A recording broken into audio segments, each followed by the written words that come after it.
And sure enough, there it is, y'all. You know the drill. Let us know. We are 5 by 5 down there in the chat. I'm Tyler. Welcome to the Cruise Junkie Live, the weekly, or say semi-weekly, Sunday show, which we're going to be doing here. Basically, where we give you all the latest cruise news this whole entire week. This is our weekly talk show where we basically give you the latest you need to know about the cruise news. Again, this is the third show in this series, and I haven't done this show in a while, but we hope to bring it back. Hope to do it at least once a month. So again, this episode of the show, we're going to be talking about a lot of cruise things, right? Again, one of the biggest cruise things we're going to be talking about in today's stream is none other than the whole entire, or at least most of the Royal Caribbean fleet is heading into dry dock this year. Plus, we have crew vaccination in full swings and so much more on today's program. So once again, we want to welcome Rob, John, and Sarah in the house. Good to have all of you in here. And again, you guys, and we want to let you know that, again, I apologize for not having a show on Friday because I was super busy, so hopefully this makes up for it. And we're going to go ahead and get right into it here with the cruise news here about Royal Caribbean's dry dock and, of course, the crew vaccine news. So there we are. We are here now. We're going to be discussing the news here with the Royal Caribbean fleet in dry dock. So, again, y'all, I'm going to be letting you know about these ships in dry dock. So, again, dry dock happens a lot. And again, dry dock is basically, if you guys, for folks who don't know what dry dock is, dry dock is basically where they take ships just like the Navigator and put them into dry dock. Now, Navigator is scheduled to go into dry dock this year again, not to get any major upgrades like she did here in this video right here in 20, I believe, 19. They said this dry dock that she's going to be going into later this year supposedly is to get her ready for the West Coast. Because in order for the Navigator to go to the West Coast, she has to get the new ship to shore power. And she'll be going over there later this summer. But there actually is a ship that just came out of dry dock, and that is none other than Royal Caribbean's Harmony Edition. So, again, y'all, the Harmony is the largest, well, I should say the second largest cruise ship in the whole entire world. Of course, the Harmony is, let's say, semi-new. It is, relatively speaking, new. Again, it's her first dry dock. It's hard to believe, though, that the Harmony's been out for 5 years. So, hard to believe. As you can see here, that's a photo of the Harmony in dry dock right there. Of course, Harmony is once again based year-round, or at least before COVID, was based year-round out of Port Canaveral, and again, she just had to do her first major dry dock all the way over in Cadiz, Spain. Now, you may be asking, Tyler, why do most cruise ships dry dock in Cadiz, Spain? Well, that's the reason that it is the world's largest dry dock for cruise ships this side of the world. I'm sure there's probably one in Asia or at least somewhere else, but again, as of right now, the one in the dry dock in Cadiz is the only major dry dock for cruise ships is the closest to the Caribbean, I should say. Now, again, they're actually currently, as we speak right now, building a major dry dock facility for Oasis-class cruise ships in Progreso, Mexico. But again, Cadiz, Spain is the closest major dry dock to the U.S. Now you may be thinking, Tyler, well, there's the Grand Bahama Shipyard. Well, however, due to the Oasis of the Seas, which went into dry dock around 2018/2019, she had a crane fell on her in that dry dock. So that dry dock that it was in, that still couldn't even handle all of the Oasis class. It came out of decommission, so as of right now, there's only like 2 dry docks left in the Grand Bahama Shipyard, and they can't handle any mega Royal Caribbean ships, or practically any major cruise line big ship as of right now. So all of them are heading over to Cadiz, Spain. And again, speaking of the Harmony, again, the Harmony just left dry dock. We have the Navigator of the Seas, which gets hopped back into, not the Navigator, excuse me, the Jewel of the Seas. This hopped into dry dock all the way over there in Cadiz. She'll be getting ready to do, of course, her summer sailings out of Greece. There you go, Greece. So yeah, and then after I believe after the Jewel, we have the Symphony of the Seas, and then the Liberty of the Seas doing their dry dock. And again, I believe Royal Caribbean's using this first half of the year because again their goal is to have all their ships back up and sailing by the end of 2021. I believe they're going to use this month so that they can't get all their ships back sailing to put them in dry dock, because if they put them into dry dock now to get new balcony cabins and so forth, if they do it now and compared to doing it in 3 years, because again, the way cruise ships work, if they're less than about 20 years, they have to go to dry dock every 5 years. But if they're over 20 so years, they have to go to dry dock every 2.5 years. So again, it's very crucial for the cruise lines. Again, Disney did this with their fleet. Very crucial for the best return of profit when cruising does resume, to get all of the whole entire fleet back into service. And now, again, the Royal Caribbean is doing their major dry dock. Disney already dry docked their whole fleet last summer. Again, I won't be surprised if more cruise lines follow suit. I know Bahama Paradise also used this dry dock. So, again, y'all, if you have any dry dock questions, feel free to put them down in the chat. Folks say it's hard to hear me. Oh, okay. Y'all, so we apologize, y'all. I forgot I muted this. Okay, there you go. So sorry for that, y'all. And as I was saying, y'all, it appears a lot of these ships are going into dry dock, and yeah, a lot of this summer. So again, y'all, apologize for that audio mishap. Forgot to mute the B-roll we got here, the Navigator, and of course it was construction work. So yeah, again, apologize, y'all. But as you see here, of course, the Harmony just did her dry dock this summer. I would say the last few weeks, and then the Jewel of the Seas did the same thing. So again, once again, y'all, we apologize for that audio mishap over there with the Navigator of the Seas, which of course is the B-roll you've been watching throughout the whole video.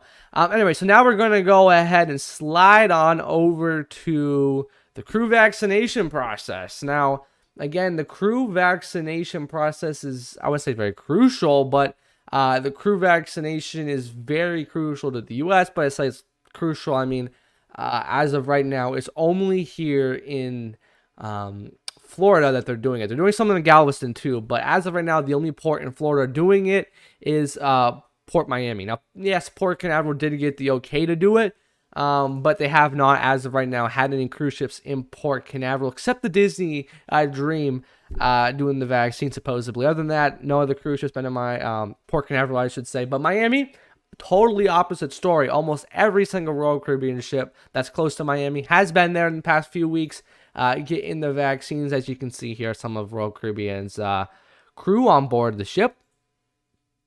Now, of course, the crew, they're in the vaccines. Now, again, the vaccines, as you see, some of MSC's crew, it's a multi-company effort to get all the crew vaccinated in the Port of Miami. Of course, as you see there, that's MSC's crew, and then Royal Caribbean.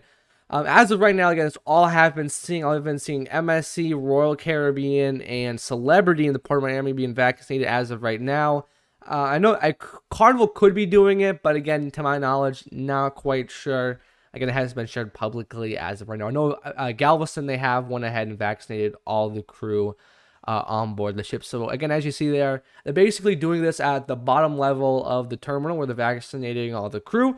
So they're probably most likely dock in Miami for say 3 days or so to go with the vaccines, and some other days to take on provisions. And then these cruise ships will come back in 2 weeks when it's time for the second dose or so to go ahead and of course get their second dose. Now, Michael Bailey from the Royal Caribbean group, he did go ahead and say which vaccine the crews are getting, which we're going to go ahead and share that in a second. And of course, this is a multi-group project internally with the Royal Caribbean group, but just around the whole entire cruise industry to get all the crew vaccinated so they can skip the test sailings from the CDC when that time comes.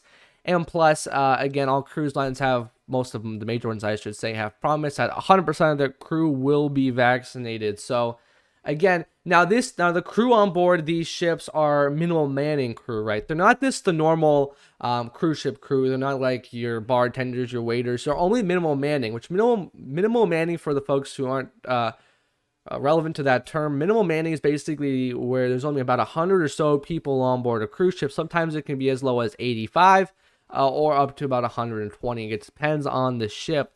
Now, again, minimal manning only really does include the captain or the bridge team, security, maintenance department, some food and beverage, and housekeeping department, but again, really limited operations on board the ship. So I see here most of these photos actually are from Royal Caribbean's terminal. A few of them have been from MSC's too. And again, if you want to follow a cool update with the vaccine, the CEO of the company, Michael Bailey, has been posting daily updates or so whenever time a ship does and get the vaccinated on his Facebook page. So if you want to go ahead and check it out, you can go ahead and do that.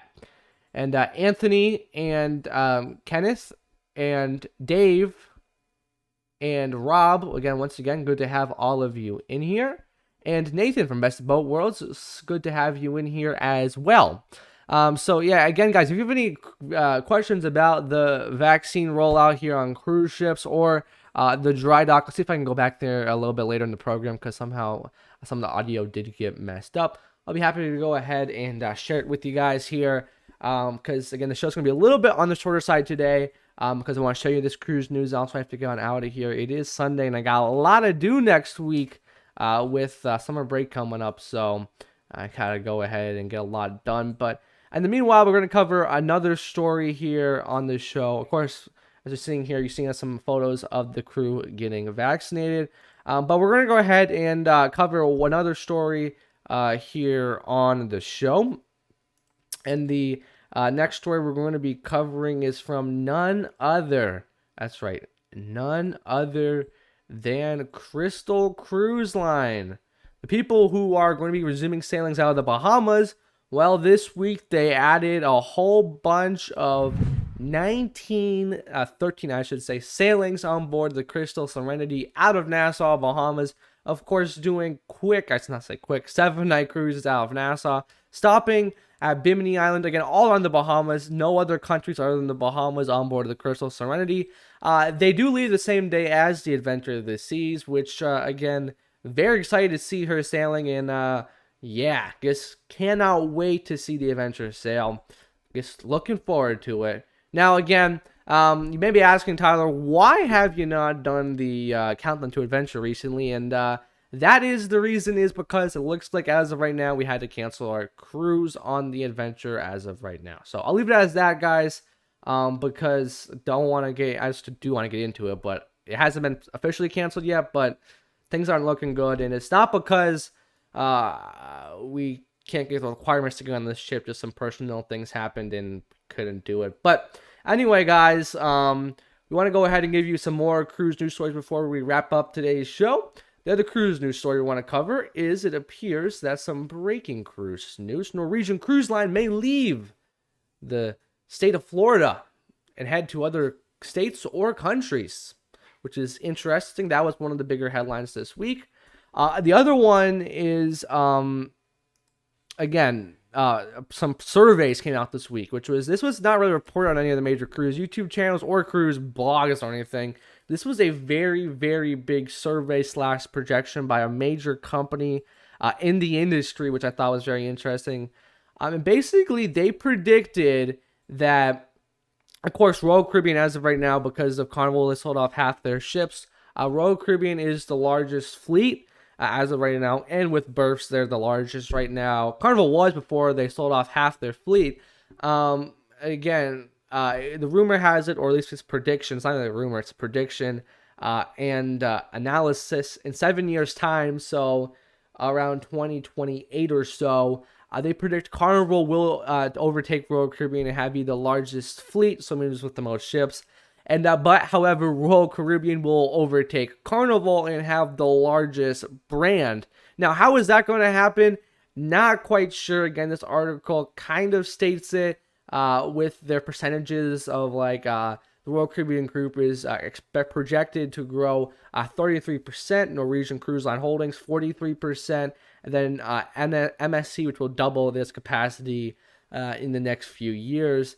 Now, again, there's a whole bunch of great information in this article. However, it has not yet specified how in the world Royal Caribbean is going to overtake Carnival in terms of the largest cruise brand, not brand, but the largest cruise corporation. Because again, now when we're talking with we're talking with Royal Caribbean and Carnival, we're talking about, of course, Royal Caribbean Group, not Royal Caribbean International. Now, Royal Caribbean Group owns Royal Caribbean Celebrity and Silver Sea, compared to Carnival, which just owns, well, Carnival, but then there's a Carnival Corporation. But again, for this survey, they're only talking about, or projection, I should say, they're only talking about Carnival Cruise Line and Royal Caribbean Group, which again makes a whole lot of sense, because again, it will be interesting to see how this will happen, that as a prediction or analysis of the cruise industry for the next 8 years, it predicts Royal Caribbean will have the largest, Royal Caribbean Group, I should say, will have the largest cruise brand out there. Don't know how it's humanly possible, because Royal Caribbean only owns 3 cruise lines compared to Carnival, which owns a ton. Carnival Corporation owns a ton. So, yeah, that's the pretty interesting story. Let me know your thoughts about it down in the comments below. And guys, again, we want to appreciate all you guys tuning in for this week's cruise. Again, this week's cruise Junkie live show. We appreciate you being in here. Again, we're getting used to the program. Again, I haven't used OBS in a few weeks, so thank you so much for being with me on today's show. We hope all of you have a great Mother's Day, guys. Have a great week. Stay safe out there. And again, we're so close to cruising again. So, guys, stay safe, practice social distancing, and all that good stuff. And, yeah, guys, we're going to be right back here, hopefully, if everything works out, as soon as this Friday. So, until then, guys, I am Tyler, and you are watching The Tyler Show. Take it easy, guys, and remember, stay safe, and we'll see you next time. Take it easy, y'all.